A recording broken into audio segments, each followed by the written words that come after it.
Union bank of इंडियाच्या गलथान व मनमानी कारभाराविरोधात आत्मदहन करण्याचा इशारा ॲडव्होकेट विजयसिंह गिड्डे यांनी दिलेला आहे। याच्याबाबत सविस्तर माहिती अशी की युनियन बँक ऑफ इंडिया शाखा मोडणीम येथील शाखेच्या अधिकाऱ्यांकडून सामान्य युवा उद्योजकांना कर्जासाठी मानसिक त्रास होत आहे। समस्त मोडणीम मधील जनतेने व्यापारी वर्गांनी शाखेवर विश्वास ठेवत गेली अनेक वर्ष व्यवहार केले, परंतु त्याच व्यापाऱ्यांना कर्ज देताना अनेक अडचणीचा सामना करावा लागत आहे।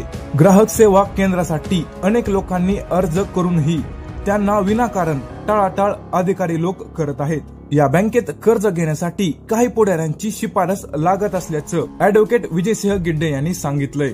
ज्या लोकांचा सिबिल स्कोअर चांगला आहे त्यांनाच अडथळा करत आहेत। अनेक लोकांना बोगस कर्ज वाटप केले आहे। काही लोकांकडून कमिशन घेऊन त्यांचे कर्ज प्रकरण यांनी केले आहे, असं ॲडव्होकेट विजयसिंह गिड्डे यांनी म्हटलंय।